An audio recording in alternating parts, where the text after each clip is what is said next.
What's up, y'all? My name is Devontae, and I sacrifice my time so you don't have to. So let me ask you guys a question. How do you like spending your day, huh? You guys ever had one of those days where it's just like, damn, I just want to skibbity the fuck out of myself in Minecraft? Yeah, I'm having one of those days right now, in more ways than one. So currently right now at the moment it is 2:20, right? And I'm recording the intro because why the fuck not? I have nothing else better to do than to wait at the mechanic. More importantly, wait for my car to get towed to the mechanic. So, decided to drive my car, go pick up some groceries, and then I hear a loud clunky noise. I'm like, what the fuck? I pull into because I hear the loud clunky noise, then my power steering, it just gives out on me, and then my battery light comes on. And I'm like, what the fuck just happened? And I pull in to the nearest establishment. Ironically enough, super duper coincidental, I pull into an AutoZone.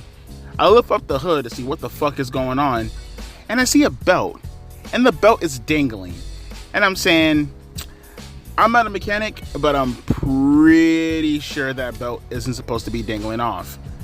I YouTubed it, only to find out that that's my alternator belt, and it's just a dangling.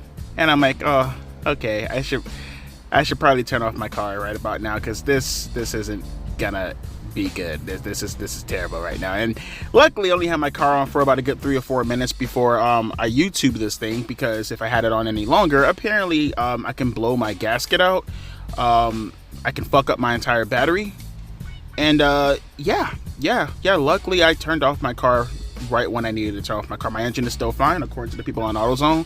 I had a guy come out and look at it, and had to call a tow. Still waiting for that tow right now. He's gonna come and put my alternator belt on for me. I actually know what this. I'm not too familiar with like cars and stuff like that, but I know this problem happened with my auntie a couple of years ago, and I seen her put it back on, so I'm familiar. I'm pretty sure he's gonna take my tire off and reach it that way. But I'm gonna wait, and I'm gonna let him do what he's gonna do.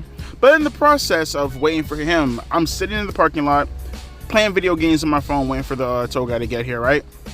And what do you know? Someone pulls out of the AutoZone. There's a red light right there, right? And it's a 4-way intersection, right? This lady pulls out and she's trying to catch the light, right? Because it's like I don't know how to describe it. So you come down the road, like you come down the parking lot, right? And then you make a right to get back on the main road. And then you make a left you make a right and then you make a left at the light to get back on the main road, whether you're going left or right. She was going left, and she's trying to catch the light because the light is relatively long. As soon as the light is like literally red for like a good 4 or 5 seconds, and she's still trying to catch this light, the cars pull out and she's trying to go right in front of all the cars. And obviously one of the cars ended up clipping her, right? Catches her, clips her. She goes right into the next lane. Luckily the other cars stopped, and both of the cars are total. The front car from the car that hit her is completely fucked, and the car and the back seat of her car is completely fucked, right? Didn't even know this. I get out the car because I'm like, holy shit, what the fuck? And I call the cops immediately, tell them where we're at and everything like that.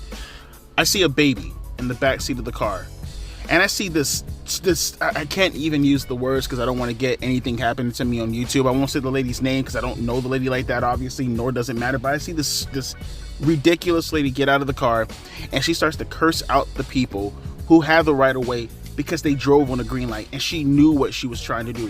She was trying to go on a red light. And I'm not trying to be that guy. I'm really not trying to be that guy because I love my people. But black women have a tendency to really make everything everybody else's problem but their own. And mind, she's arguing with another black woman, right? She's actually arguing with, I presume to be her boyfriend or husband or baby daddy or whatever, because it's just the two of them and the baby, right? The baby's in the back seat of the car.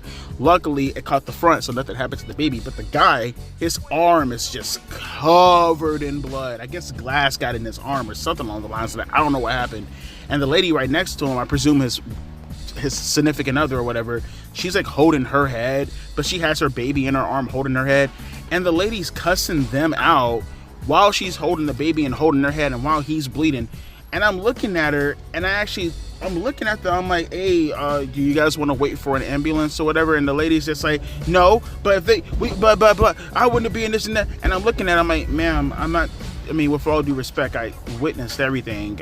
You try to catch the light, and well, you it's like, well, yeah, man, you can go on and on and on. With all due respect, you ran the red light, and I didn't say she knew what she was doing, but in the back of my mind, I was like, you knew what you were fucking doing, bro.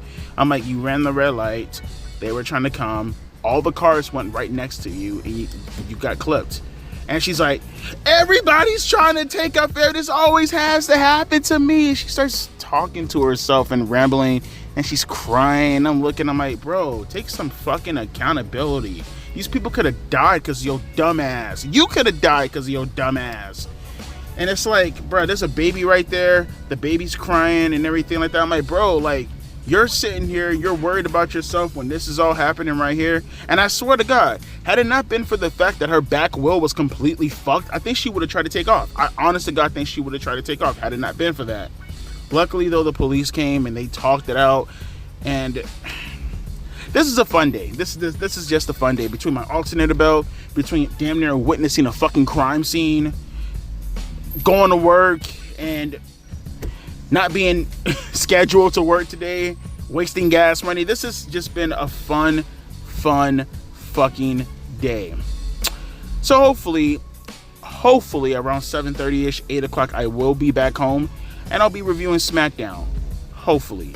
Otherwise, I'm just going to be after reviewing Smackdown from my car. Maybe. Because I can't even charge it because I can't turn on my car. I'm having fun. How about you guys? Hopefully Smackdown can cheer me up. Let's go.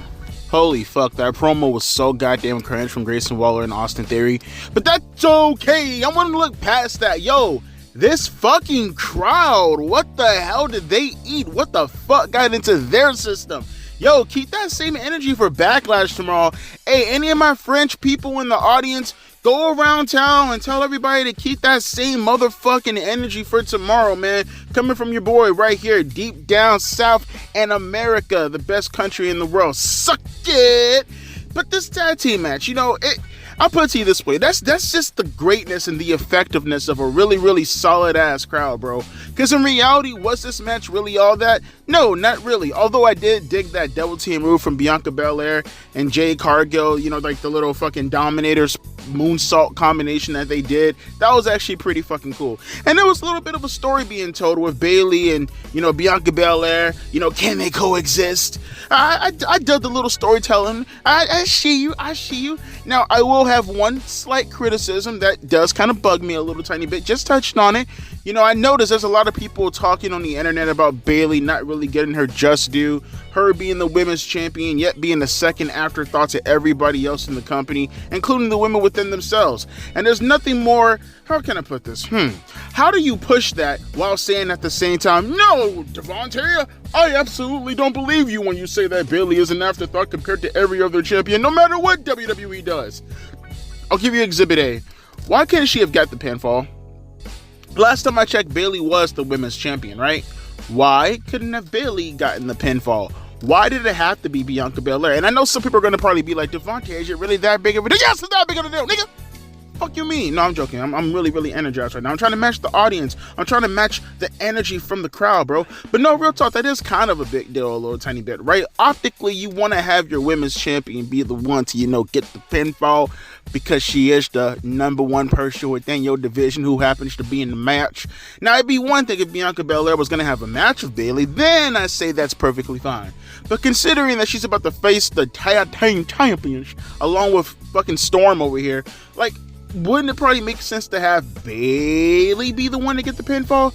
And hell, maybe I even look over it a little tiny bit if Bianca Belair pinned, you know, one of the tag team champions, Asuka or Kairi Sane. She pinned Dakota Kai, the most inconsequential person in this entire match, like legitimately. No championship belts, no star power. She's not going to be involved in the triple threat match with Naomi and Bayley and Tiffany Stratton. I get why she took the pinfall, because again, the most inconsequential person in the match. But again, why couldn't it have been Bayley? She wasn't on Raw when Naomi attacked Tiffany Stratton. Apparently, she's not on any of the posters. Again, how they treated her like the redheaded stepchild going throughout Road to WrestleMania. I'm just trying to be the one to remind you guys that she is the women's champion. Like her or hate her, she is a champion, and you want to put more emphasis on the fact that she is a champion. the person who happens to be on the same level with, I don't know, presumably Becky Lynch. I mean, obviously she's not, according to the company, but I mean, just, again, optically looking at what we're seeing right now. You don't want to just bury your women's champion. And that is kind of burying, okay? It's not burying like, you're doing the Swerve Strickland right now, because he's supposed to be a bigger deal in AEW, and they're treating him a lot worse than they're treating Bayley currently in the moment, if you ask me. But a champion is a champion nonetheless. And let's not bury. Oh, actually, hang on. I see two black girls. Hang on for a second. Okay, see, I like shit like that. See, that's the kind of shit that AEW doesn't even do. That follow-up was smooth as fuck. You had, them talking backstage with Bianca Belair and Jade Cargill, and they're getting an interview with them, and, they're cutting a promo, and Bianca Belair ends it with, hopefully when this is all said and done, I'm going to be done with Damage Control in general. And then she's looking off camera view, and she's like, hopefully I'm going to be done with Damage Control. Hopefully I'm gonna be done with Damage Control. And then you see Bayley, she's right there, she's like shaking her head and she's walking off camera. If you want to run back Bayley and Bianca Belair again, I'm completely fine with that. I mean, get this shit over with, obviously, with the Damage Control stuff, plus they're going to Raw. Let Bianca Belair win the tag team championships with Jade Cargill or whatever. I'm cool with that. But these little nits and cranny and keeping the feud going with Bianca Belair and Bayley, I'm now that Bayley is she's a face and everything, this can have a new dynamic to it, so it does feel kind of fresh. But again, put more emphasis on Bayley so it doesn't look like, Bianca Belair, who will eventually be the women tag team champions, doesn't look like it. Just don't have her usurp Bayley as the secondary champion when Bayley is the primary champion. Don't pull an AEW with Sasha Banks and, Toni Storm. I'm just a saying. But with that being said, let's get back to the show. Crowd, stay hyped. I love you guys so far. You're making this show fucking watchable. Stay hyped. Hey, no disrespect real quick. Hey, I ain't trying to take away from this match with the New Catch Republic and AOP, but I feel like this is a little bit more important than actually talking about the tag match in itself. And it's about the release of Drew Gulak. So I'm just now seeing this right now. I would have made a video about this had I known, but I'll give a quick little excerpt about my feelings in regards to Drew Gulak no longer working for WWE. I want to know the investigation that went into Drew Gulak and why he was released. This is not me necessarily caring for a Drew Gulak, but more so not liking the fact that someone can have baseless accusations without actually having it correlate with why the person left or got fired or whatever the deemed consequences happens to be in today's society without any evidence or anything whatsoever. Ronda Rousey made claims. She made accusations. I want to know the investigation that took place, and I want to know how they got to the conclusion, the confirmation that Drew Gulak purposely went out of his way to sexually harass her, as Ronda Rousey has confirmed herself, right? From my understanding, from what it looks like, from everybody who's talking about it at the moment, it seems as if he was playing a fucking joke. It's clear to anybody with half a fucking brain that pulling on her string was a fucking rib. It was a joke. I don't understand how we can live. We can't thrive as a society acting this way. How do we get through society with people being able to make these kind of claims and outright say that there was malicious intent behind it? I get it from WWE's perspective in terms of not wanting to fucking fall victim to the people on Twitter who don't know how to shut their fucking mouths, who will bitch and moan and complain and groan right now, but 5 minutes later forget that this even fucking occurred, because these people are perpetual fucking victims. They do not care at all about the people who are affected by this, by a playful circumstance. You act like Drew Gulak took her in a back fucking closet or drugged her and did whatever he wanted to do with her fucking body. He pulled her fucking string and joked around with her. I don't get, how the fuck do we look at something like this and say to ourselves that this is okay? This is not a way to fucking, I want to see the investigation. I'm sorry. I think there should be people clamoring for why the fuck Drew Gulak got fired. I want to know, what did you do? What questions did you ask? What videotapes did you look at? I want to know your investigation. This goes well beyond a Drew Gulak. This right here, this external circumstances that we see right now, this is the kind of shit that affect men everywhere. And yeah, call me sexist as much as you want to, but this is why I outright take the person's side 9 times out of 10, if you ask me, I know the whole fucking cliche, innocent until proven guilty, right? We all know that. But there's a reason why I automatically, almost always, 99% of the time, take the side of the fucking man before I take the side of the woman. How many times have we seen shit like this and never given even a solace of fucking evidence as to how the fuck you came to your conclusion? It's a fucking mob mentality. You can't let the mob win every fucking time, bro. Every fucking situation, they get away with this shit all the fucking time. And from my understanding, it looks like Drew Gulak got fired from a fucking rib, while this son of a bitch over here gets to sit on her perch, make all the money that she can make. No one's gonna fucking go at her and say, hey, Ronda Rousey, how about we take your job away from you when you go around and throw cake in people's faces like you did in that fucking wedding? What's the wedding called again? What was the person? I forgot. Roger Strong and his wife now? We seen her on videotapes playing around and shit like that. Can we go after her and say that what she did was malicious? We have actual proof right there. Oh, she's smiling and giggling. How much you want to bet Drew Gulak was smiling and giggling when he pulled on her goddamn string, her pen string? Give me a fucking break, bro. She blew this completely out of proportion, and now this man is out of a job while she's probably whining and dining on shrimp and fucking cocktail drinks all over the fucking world, somewhere probably in Europe. Get the fuck out of here, bro. What a goddamn disgrace. And shame on WWE. Shame on WWE for doing this outright just because of the fucking mob. And I understand at the end of the day, a Drew Gulak is a nobody, but at the same time, there has to be something, right? There has to be something. I thought the whole point of rules was to take care of the person who could probably, if for nothing else, be a victim to the rules, right? Right, the little man in the end of the day. The person who doesn't have the star power of a Ronda Rousey. What if Roman Reigns was accused of this? Would you have gotten rid of Roman Reigns so easily? Probably not. A double standard, and it's complete and utter bullshit, and I hate everything that happened with this. And once again, Ronda Rousey, she goes somewhere, she puts her shoes down, she puts her clothes down, she sits down, and everywhere you look around, there are stains. Stains coming from this woman. Bro, get out of here. This is nonsense. What a garbage decision. These people should be ashamed of themselves. Continuing on, I just had a rant about that. What a fucking pitiful, disgusting display of just outright fucking power. You guys want to talk about women and power dynamics? What the fuck do you call this? Fucking disgraceful. Not one bit of fucking evidence, but this man loses his job over it. Get the fuck out of here. Man, I can't even lie to y'all, man. That shit's still stuck in my craw, man. I've been looking up. I've been keeping my eye on the television. I've been listening to what Randy Orton and Kevin Owens and, you know, I was listening to what they were saying, bruh. And I went back to go pay full attention to it, but I still can't get out of my mind the fact that they really just went out of their way to fire Drew Gulak over this shit. I still can't get over that. I still can't get over that, man. I never want to hear again. You got people all the time talking about, oh, women are held down and shit like this, but then shit like this could just happen on an everyday basis, bro. And it's in every fucking nook and cranny of it's sports. It's work management, bro. It's going to be a point in time, bro. I really wish sometimes, man, I ain't even going to lie to you. And I love my girl. Don't get it twisted. This had nothing to do with her. I ain't talking about people who are in loving relationships, but there are times where I do look at situations like this, man, and I really wish men didn't have a sex drive. Like, honestly, because that's the only thing that keeps you connected to a woman when it's all said and done is thinking with your head. And I mean, your downstairs head.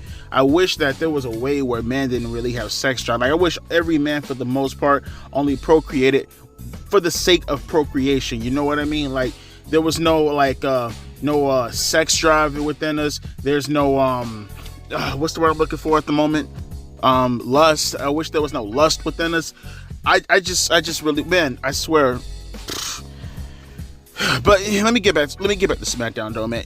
So this segment happened with Randy Orton and KO and Solo Sikoa and what's his name again? Tamatanga. It was fine for what it was worth, man. I mean, they didn't really say anything in the beginning. And can I just say this also, bro? Can we turn Randy Orton face again? Like this I never touched on this and I never talked about this, but I fucking despise. Really, I don't like face Kevin Owens either, but fucking Christ, I always, going back to when he turned face for the first time in 2004, I can never ever get behind a face Randy Orton. It's just fucking terrible. Face Randy Orton is just so fucking cringe, and he's so bad. I want a heel Randy Orton. Randy Orton was made to be a heel. Him walking around slapping hands with the audience members, talking about "I love you guys," and don't get it twisted, that was pretty awesome. Hearing the crowd sing his theme song, I fucking dug that. That was really fucking cool. They're showing respect to a legend. But can we get heel Randy Orton back? All this lovey-dovey, scrubby-wubby bullshit, and I can do without it. I can absolutely do without it. But while they were talking, Paul Heyman came out. He was trying to get them to get out of the match. And, you know, they didn't really say anything of substance, to be perfectly honest with you. Randy Orton did touch on the fact that he wanted Paul Heyman to say who was the real leader of the bloodline, who is the real tribal chief. And before Paul Heyman can answer that, we got Solo Sikoa and Tama Tonga attacking them from behind. They start battling outside the ring. Some security geeks come out and try to break them up, and then they get fucked up. You would think by now the security guards would probably say to themselves, you know, we always get our asses kicked going out there. This has been going on for like 25 years now. Every time we go out there, we stay getting our asses whooped. Maybe we should bring a chair to the ring. I don't know, maybe we should bring a sledgehammer, maybe we should bring a bat. All these random items, for some reason, that happen to be underneath the ring, and no one can ever tell you why they're under. Seriously, why is there a fucking table? Why is there a fucking sledgehammer? Why is there fucking trash cans underneath the ring? Like, they've been using the same fucking trash can for like, what, 30 years now? We got actual fucking trash cans that don't like who the fuck, do you see that trash can? You know how a trash can looks like, right? Who the fuck? When was the last time you seen a trash can like that? I haven't seen a trash can like that since watching fucking Hey Arnold. Inside the show in itself. God damn, I'm just saying though. But yeah, they brawled around the ring and they beat up some security geeks, and that was really it. You know, you did have a little bit of a segment before this happened with Paul Heyman going back and forth with what's homeboy's name again? Nick Aldis. But again, nothing really of substance. I mean, he told him, because I guess Paul was trying to get Tama and Solo out of the match. And again, this is all just build for the Backlash show, which, by the way, I'm watching this show right now. I'm not gonna lie to you, I completely forgot Backlash was tomorrow. I'm not even gonna lie to you. I completely forgot Backlash was tomorrow. Not until like Smackdown came on and they like reminded me before the Bayley match. I was like, oh shit, Backlash is tomorrow. Oh fuck, I completely forgot about that. So as a reminder, I will be reviewing Backlash tomorrow. At first, I was gonna review whatever was gonna win tonight in the retro pay-per-view series community posts. By the way, go vote in that poll. Go get some, you know, grow some hair on your dick and go do something like that. But, you know, I guess I got to postpone that for Sunday to, you know, not have that completely overshadowed by Backlash tomorrow. So be prepared for that. And with that being said, LA Knight, he's going up against Angel Garza because why? I don't know. Me either. Chavo Guerrero versus fucking The Rock. Would you ever ask to see a match like that? No? Okay, just saying. Not that I'm comparing LA Knight to The Rock, although I kind of just did.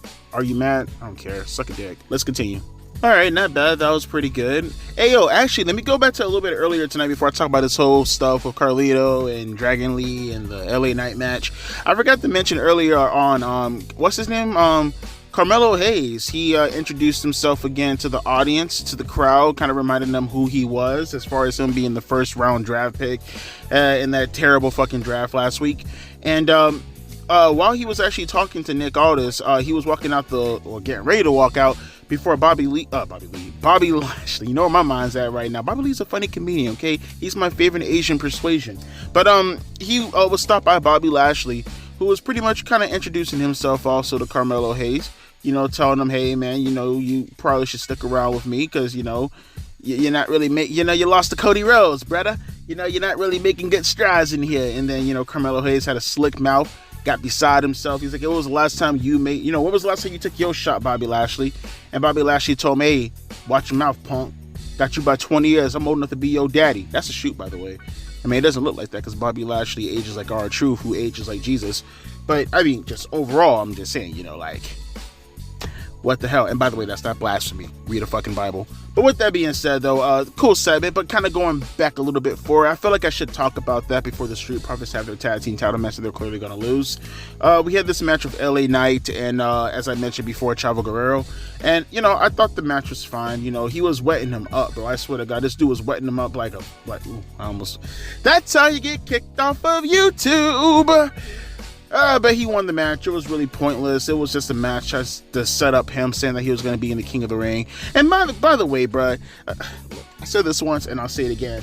Maybe some of you guys won't catch on to the manner, because I hear so many people all the time say, well, I don't see what LA Knight does that's coming off of The Rock and Stone Cold Steve Austin. I don't see. I'm a fucking idiot. I don't see. He dresses like The Rock, and he steals almost all of Austin's mannerisms, and he's still doing it. I mean, whether it's the "Nana," which is a complete ripoff of Austin going and him doing it tonight. Like, I don't know. Again, if you weren't growing up in the Attitude Era, obviously you guys aren't going to catch it. But there was a part where the crowd, they're like telling Santos Escobar, "You suck, you suck, you suck, you suck, you suck."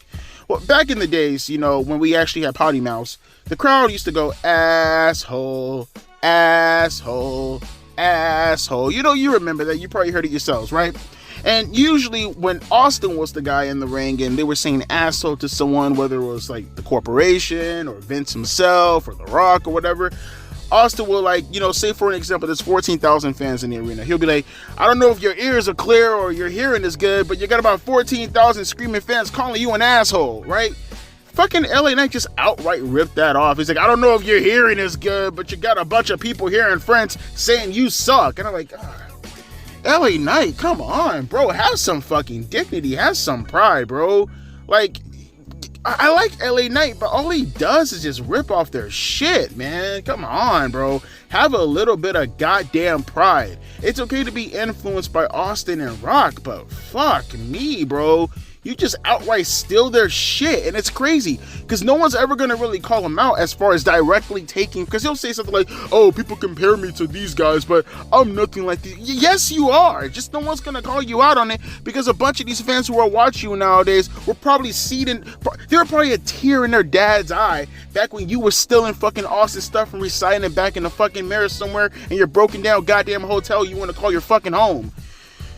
But regardless, though, he won the match. He said he was going to be in the King of the Ring, and what's his name said he was going to be in the King of the Ring also. What's his name again? No, Chavo Guerrero lost the match. Who the fuck was that in the ring? I don't know. Fucking Mil Mascaras. He said he was going to be in the King of the Ring also, and that's pretty much declared.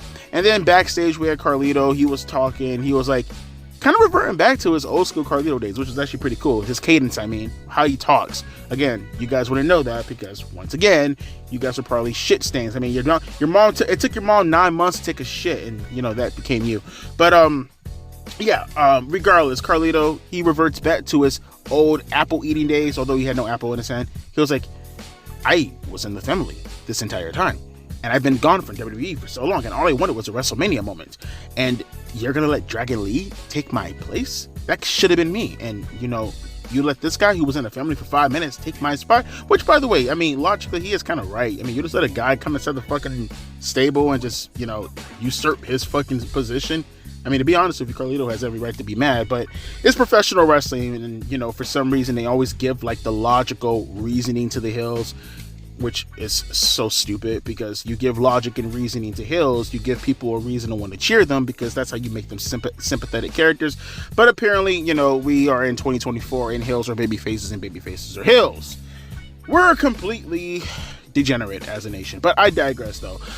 Dragon Lee ran into there and he started to beat the crap out of him, and then Carlito pulled off Ultimo Dragon, and then he ran away, and then Mil Mascaras is standing there looking at him going, what the hell, come back here, orale, come back here, afuera, come here, and then Rey Mysterio comes out here and he tells, you know, Rey Mysterio Jr. to chill the fuck out, and then, you know, he gets all mad, and then Kalisto turns right, he's like, I need to do it, and Rey Mysterio's like, look here, Penta, chill the fuck out, okay?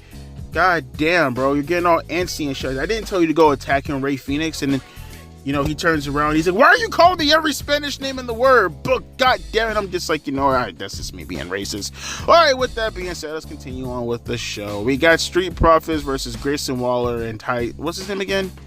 Austin Theory, that's right. Fuck. Talk about a fall from grace. I forgot your name, boy. I forgot your name, bro. Come on. Do better. Do better. It's 9:33. Let's hurry this up so we can get the Cody, Rhodes, and AJ Styles, all right?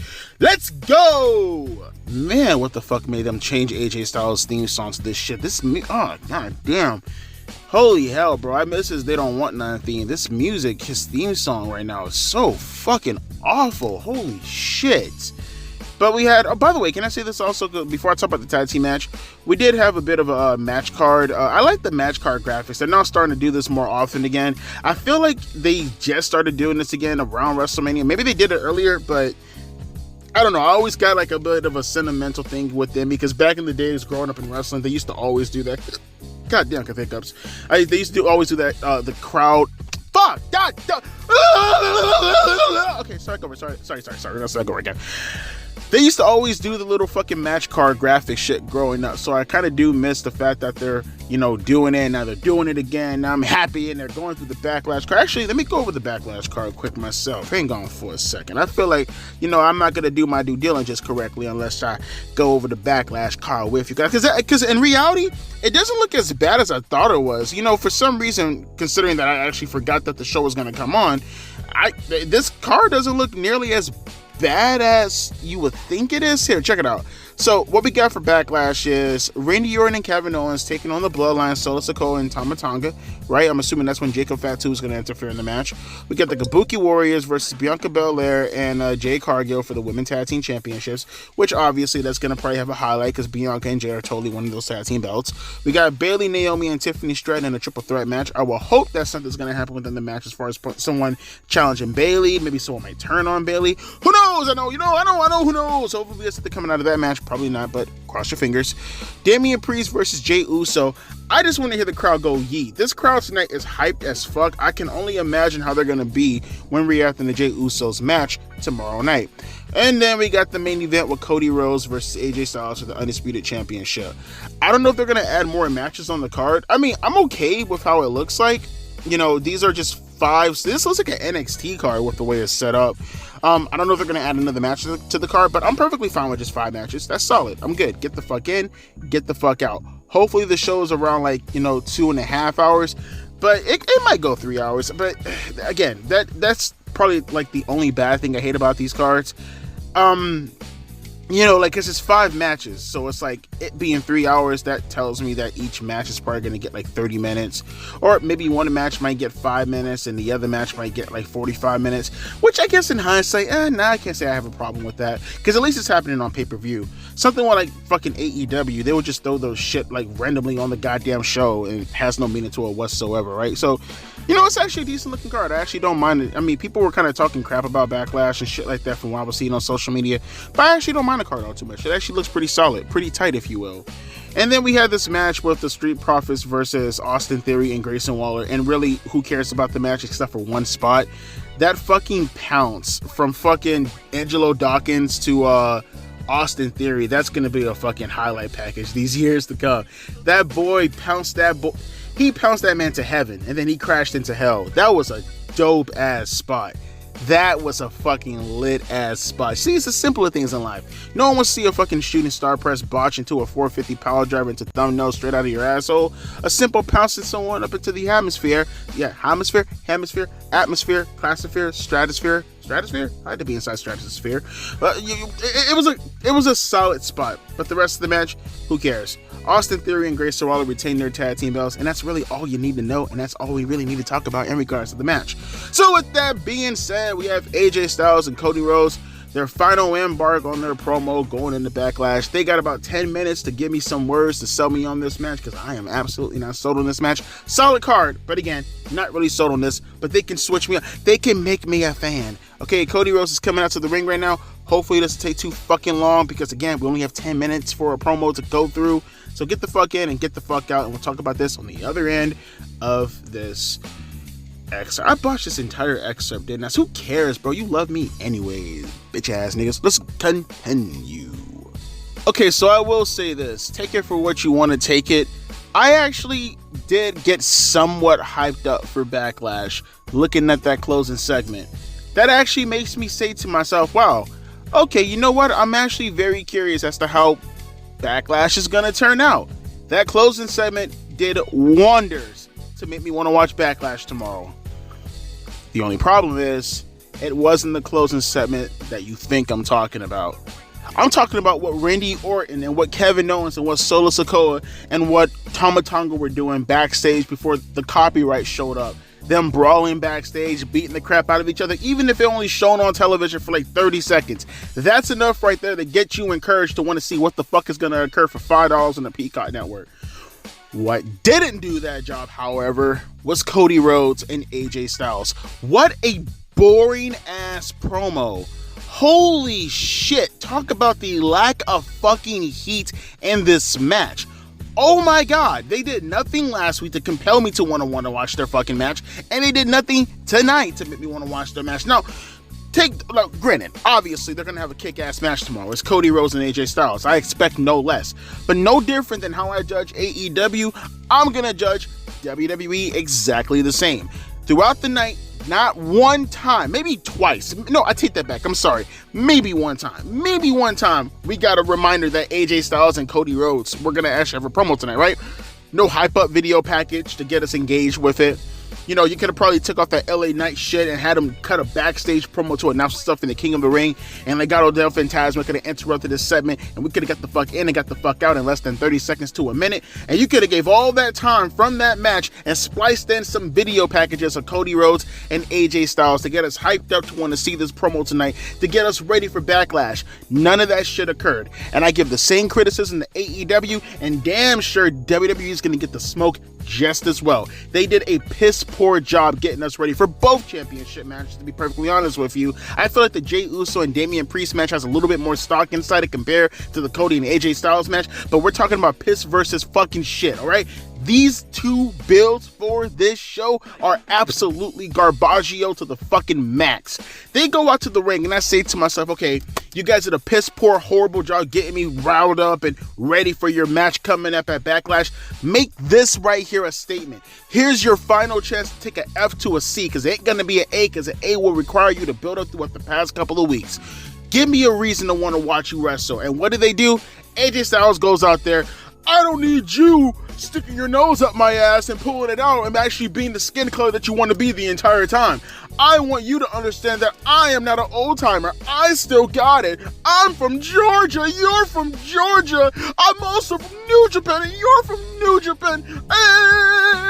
You fucking got here because of legend.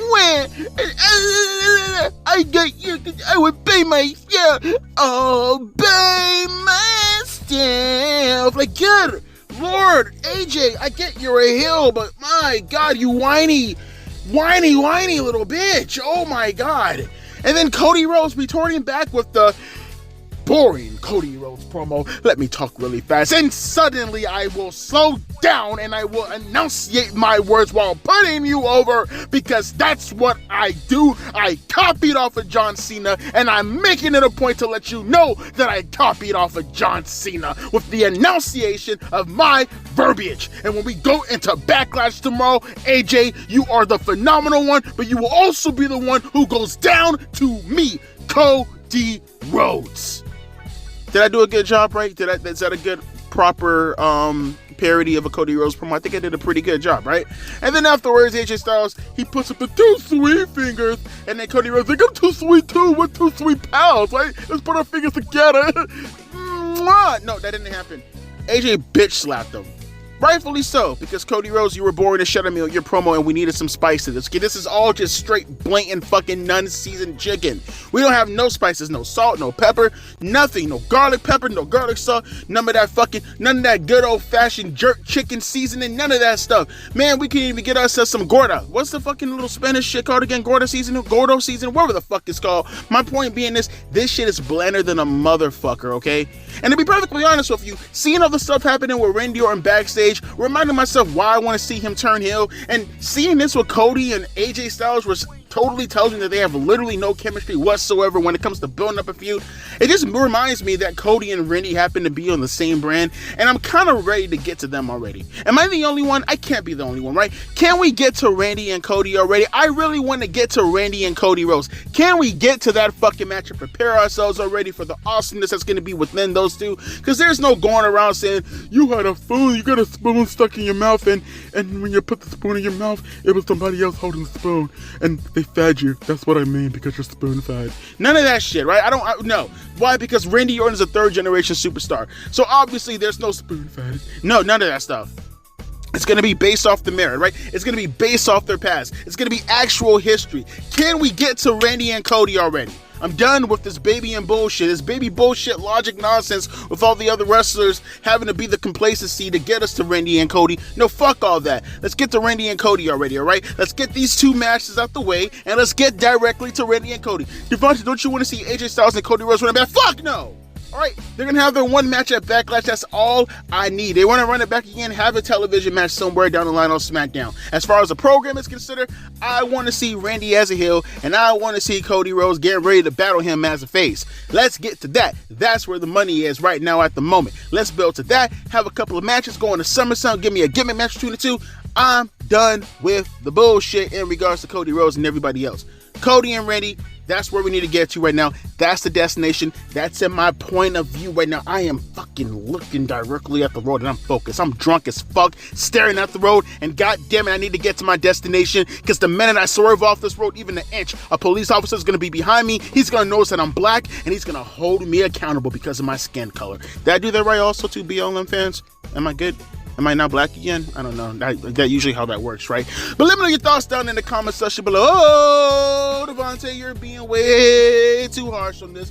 Oh, Devontae, you're criticizing WWE. I only like when you criticize AEW, but when you criticize WWE, oh boy, the knuckles, they're coming out. What the fuck was that? Oh boy, Devontae, I'm gonna put my knuckles up, and boy, oh boy, I'm gonna give you the 1, 2, buckle my shoe, 3, 4, shut the 4, 5, 6. I like dicks. I know you do, and your mom also does. Also, why? Because it's in her mouth right about now, huh? Welcome, you know. Don't forget though, in about 9 months, when your mom takes a shit again and gives you a little brother, that was me, all me, all me. On me. But with that being said, tomorrow is Backlash. Come back here tomorrow, have your popcorn, have your beer, have your pregnancy test, because once again, 9 months, holding in her shit, don't release yet. Laxatives will help with that. Don't do it yet though. I will be back to review Backlash. Be there or be square. It's hip to be square though, but still be here though, okay? Don't be a square. With that being said, as always, my name is Devontae, and I'll be catching you gentlemen, no ladies, because ladies don't exist in my audience. I know, sad as that may be. Deuces, P-Eyes. Oh yeah, and fuck Ronda Rousey.